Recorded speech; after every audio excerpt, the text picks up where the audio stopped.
Izin perkenalkan, saya Kesha Miuna, mahasiswa dari Universitas Pusat Mandiri. Izin mau wawancara tentang usaha ngadem ini. Sekarang saya lagi bicara dengan siapa nih? Dengan Rian.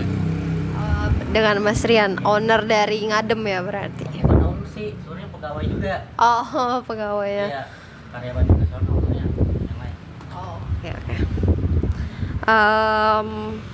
Aku mau tanya, kalau boleh tahu dari mana ide ini muncul untuk ngebuat usaha ngadem ini? Apa terinspirasi dari tren atau kebutuhan pasar atau mungkin ada pengalaman pribadi? Sebenarnya dari pengalaman pribadi juga sih, karena ini apa namanya, buat iseng-iseng aja sih tadinya, iseng-iseng buat kita ngadem gitu. Oke.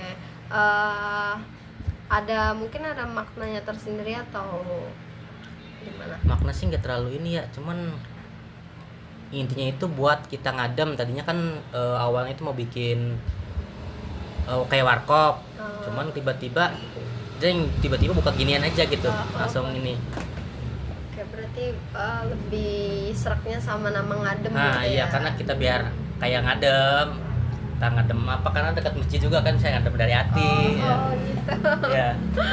Oke.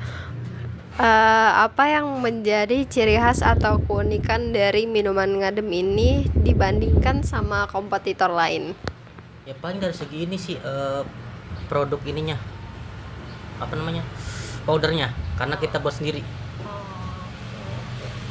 Jadi real dari ngademnya sendiri. Iya. Menurut Mas Rian nih, apa alasan utama konsumen itu membeli minuman ngadem, misalnya dari rasa, harga, atau tempat? Kalau dari pembeli sih, dari rasa ada yang bilang enak, terus dari apanya ya, pokoknya itu nomor satu deh, enak itunya. Dari kekentalan juga pas. Kadang kalau misalkan minta manis dikasih manis, kita nggak pelit-pelit ini gitu.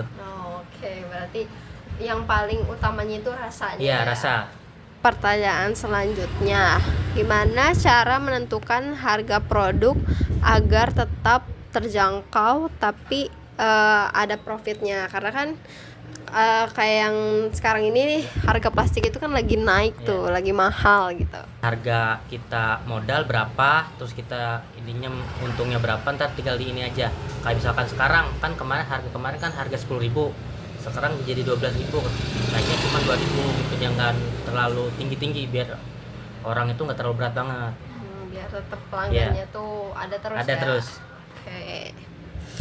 Mungkin bisa diceritain gimana proses pembuatan minuman ngadem dari awal sampai siap dijual? Kalau dari awal sih kita kayak nyari apa namanya, rasanya dulu.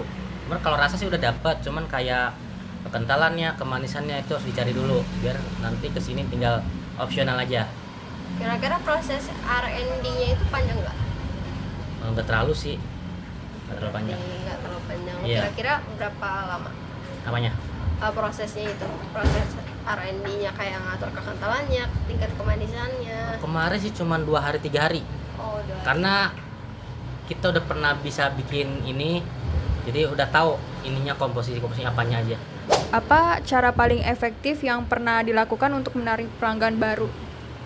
Paling promosi dari diskon atau apa, kayak beli satu ininya dapat ini atau gitu. Terus bagaimana perkembangan usaha ngadem ini sejak awal berdiri hingga sekarang? Perkembangan sih lumayan sih, agak, cuman kadang ada naik kadang turun gitu, rata-rata sih. Bagaimana cara mengatur keuangan usaha agar tetap stabil dan tidak rugi? Nah, kalau keuangan saya kurang tahu ya, karena kan bukan saya yang megang keuangannya. Paling kita cuma laporan tiap ininya. Laporan keuangan. Iya, laporan keuangannya. Terus apa nih Mas tantangan terbesar yang pernah dihadapi dalam menjalankan usaha ngadem ini, terutama di bidang usaha minuman? Kalau tantangannya sih, kalau di bidang minuman itu ya pertama ya pasti hujan.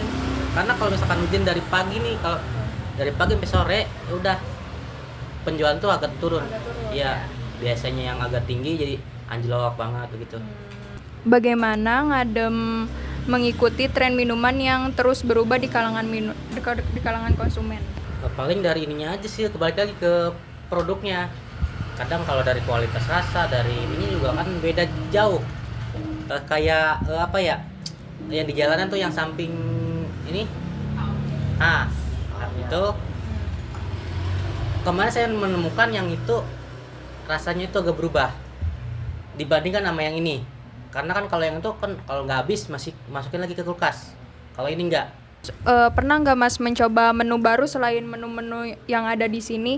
Terus bagaimana respon konsumen tersebut dalam inovasi? Menu baru sih paling kita baru ada mango. Sebenarnya banyak sih, ada 30 varian rasa. Cuman kalau yang di sini tuh cuman ya 14 lebih. Yang sini yang ininya aja apa namanya? Variannya. Yang varian yang ini aja, yang tren-tren aja. Sebenarnya banyak sih, kayak dari hazelnut juga masih ada, cuman nggak dimasukin ke ini karena di sini agak kurang. Kebanyakannya ke coklat sama ke matcha. Gitu. Terus ada rencana buka cabang nggak nih Mas?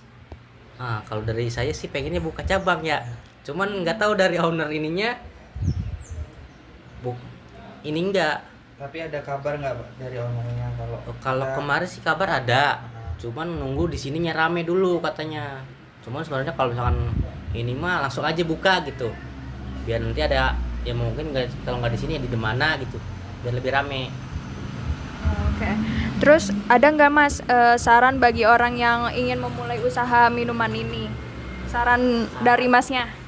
Sarannya gimana ya? kan udah berpengalaman ya Mas, ada pengalaman terkait apa mungkin membuat minuman seperti ini, mungkin kebila ada orang lain yang ingin berbisnis kayak abang gini, apakah ada saran gitu? Sebenarnya sih dipertahankan dari harga segi rasa, yang itu yang penting intinya itu rasa. Terus yang pokoknya rasa itu jangan sampai berubah, meskipun berubah dikit aja konsumen itu pasti tahu gitu kalau misalkan rasanya berubah, kayak dari segi rasa, terus kuantiti ininya, kekentalannya, atau dari segi susu juga pasti bisa berasa kalau misalkan orang yang sering beli. Seperti itu. Iya. Poin terakhir nih Mas, kalau boleh tahu visi misi dari Ngadem ini apa? Visi misinya apa ya?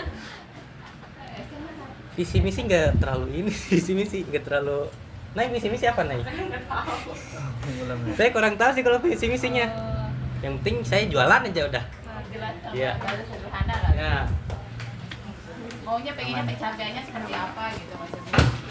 Begitu. Lebih ke tujuan kedepannya Ya, sih. tujuannya. Apakah lebih Tujuan berkembang, nanti ya, di Ini masa pasti depan tuh ini juga pasti pengen berkembang. Ya.